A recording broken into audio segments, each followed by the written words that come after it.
Don, one of the coolest things about you is that you have been so successful and you actually don't have a college degree. So for others out there who don't have a college degree, can they succeed in business like you have? Yes, but it's very, very hard.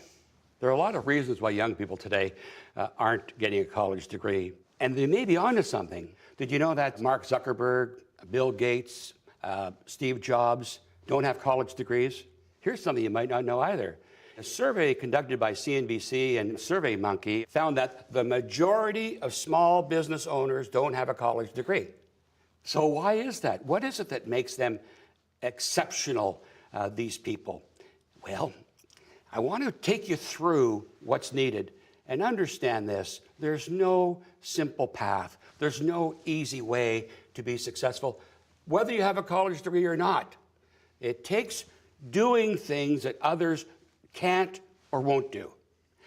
Here's some of the keys. It's so important that as you start into any job, any career, that you start somewhere where you can learn something, get training, build something, have credentials in some area. It won't pay much, and it really won't, but it's so important in that first job to start building your credentials.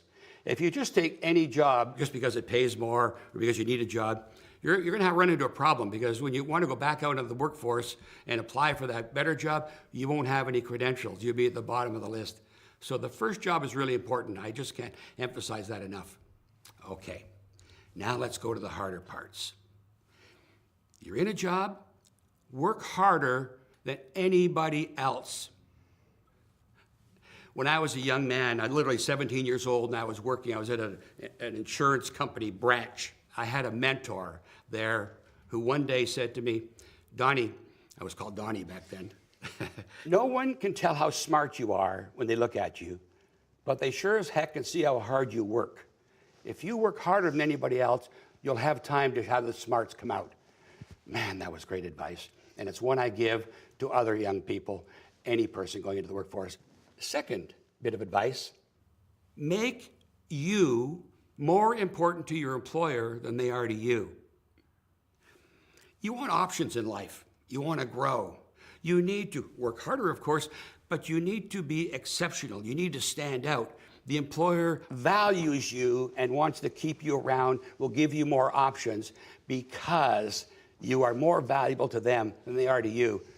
Believe me, whenever you get to the point that your employer is more important to you than you are to them, you're finished. The last is, don't let anybody shape your life. Don't let anybody tell you what you can and can't do. When I was 17 years old and worked in a mining community and wanted to get out, people expect you to either go to college, very few, but to go work in the mines. It paid really well and all that stuff. But that's not what I wanted. People would tell me, you can't do it. My father did. And you can't let anyone in your whole life shape what you'll become. Malcolm Gladwell in Blink talks about innate biases. And if I had known about innate biases when I was young and growing, I might not have tried as hard. Instead, I ignored it. I believed I could do something great. I believed in it, and I didn't let anybody else dissuade me from it. That's another key.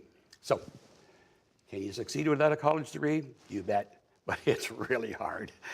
But it's also really hard to be exceptional even with a college degree. And there is no easy path.